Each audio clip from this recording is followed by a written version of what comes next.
e o Cruzeiro um momento de oscilação. Depois daquela grande vitória fora de casa contra o Botafogo, tá com dificuldade de se reencontrar o time do Fernando Seabra. Rapaz, e um torcedor caiu da arquibancada no Mineirão, né? Sim. Traumatismo craniano. Vamos grave. aguardar aí boas notícias vindo deste acidente. Por ser o mandante, por ser um time que está à frente na tabela no Campeonato Brasileiro, pela campanha que vem fazendo, eu esperava muito mais do Cruzeiro. E o Atlético conseguiu controlar de forma até relativamente fácil as ações no meio-campo.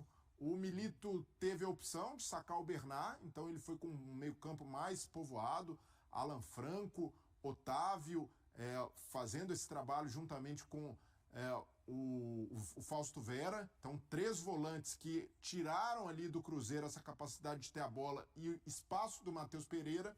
O Cruzeiro jogou sem a posse, ficou perdido em campo. No segundo tempo, ele tenta sacar o Wallace, que foi uma aposta dele no time titular.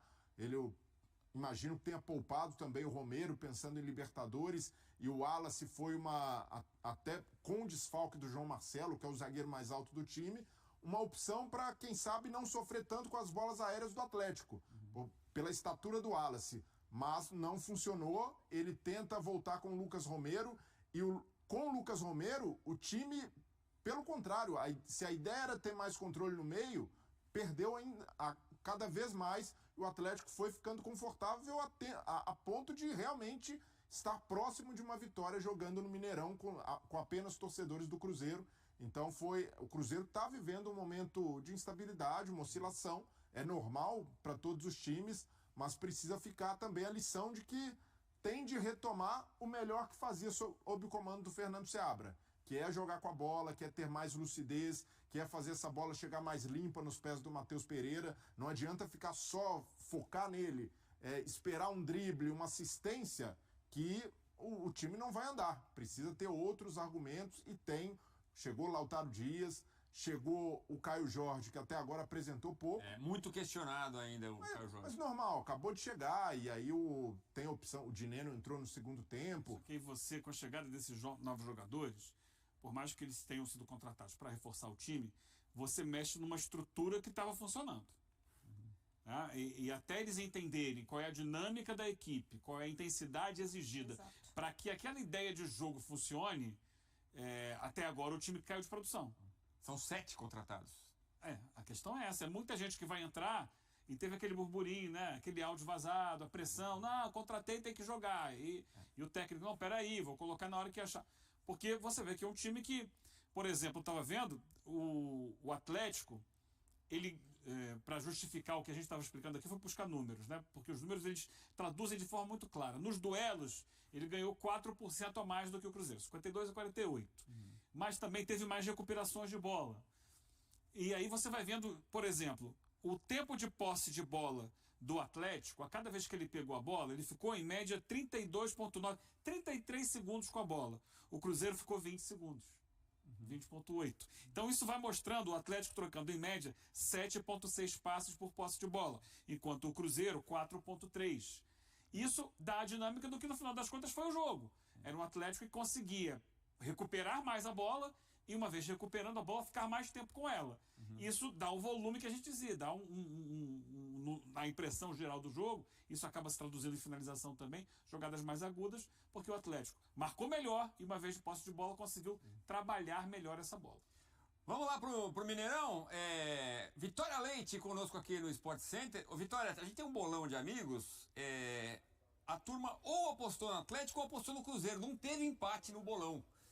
Sinal do equilíbrio que a gente está vendo aí, as duas equipes. Final 0-0. Tudo bem, Vitória? Boa noite. Boa noite, Edu, pra você, pra todos que estão no estúdio, pra quem nos acompanha. Olha, vocês não me chamaram pra esse bolão, viu? Porque eu teria dito empate. A gente tava falando a semana inteira sobre equilíbrio da partida. Era muito difícil prever o que ia acontecer nesse jogo. Mas aí podiam até falar, a setorista que cobre os dois times vai ficar em cima do muro. Mas é o que a gente esperava mesmo. Porque o Seabra e o Milito se prepararam muito pra essa partida de uma forma diferente também. Sabendo que não é só mais um clássico do Campeonato Brasileiro. É um clássico que antecede a uma semana de oitavas de final de Libertadores pro Atlético. Atlético e de Sul-Americana para o Cruzeiro, então isso faria muita diferença a maneira como jogariam hoje. Mineirão com mais de 61 mil torcedores presentes, torcedores do Cruzeiro, né, porque torcida única para este clássico aqui em Minas Gerais, deu para ver bastante movimentação na área técnica dos dois times, vocês falaram aí das chances que tiveram, com questões mais estatísticas do jogo, mas a gente pode lembrar que no primeiro tempo o Cruzeiro chegou bem com o Barreal, o Lautaro Dias também muito voluntarioso, o Barreal arriscou algumas vezes mais de longe. No caso do Atlético, foi Scarpa quem fez esse mesmo papel que Barreal, que também estava pegando sozinho ali. O Paulinho estava jogando mais como um armador hoje. O técnico Gabriel Milito mudou a escalação mais uma vez, entrou com 3 volantes. A gente viu aí que o Vargas não veio para essa partida, ele não foi nem convocado para o jogo porque sentiu dores no joelho, então não teria sido convocado, não foi convocado.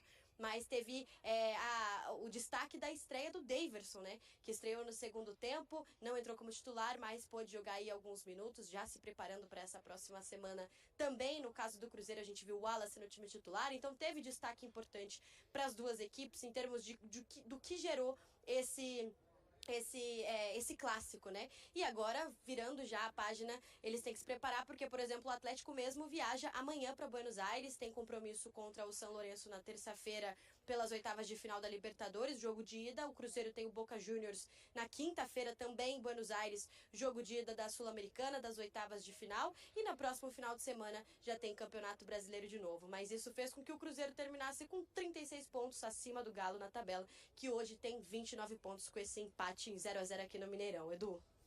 Ô Vitória, você tem informações do torcedor que caiu da arquibancada? Edu, eu consegui falar agora com a assessoria aqui do Mineirão e a informação que a gente teve é que foram 2 casos que aconteceram aqui no Mineirão, segundo a informação da assessoria. Um torcedor teria caído da arquibancada e outro torcedor teria passado mal.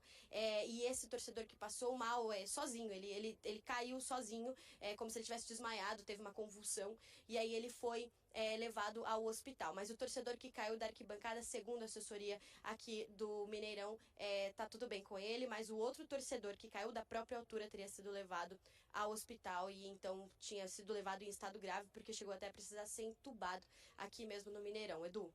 Tá bom, vamos torcer para que fique tudo bem com esses torcedores. Obrigado, Vitória. Qualquer coisa a gente volta contigo aí, amiga. Marcelo Moreno foi recepcionado com entusiasmo na sede de uma torcida organizada do Cruzeiro. O ex-atacante celeste chegou a Belo Horizonte na sexta-feira e irá assistir ao clássico contra o Atlético no Mineirão neste sábado pelo Campeonato Brasileiro. Convidado por Pedro Lourenço, Moreno também estará presente no jogo contra o Boca Juniors, na Argentina, pela Copa Sul-Americana. E aí, galera? O que acharam? Deixe nos comentários. Não se esqueçam de deixar o like e de se inscreverem no canal e ativar o sininho para receber as notificações. Até mais, Nação Celeste! Vamos pra frente!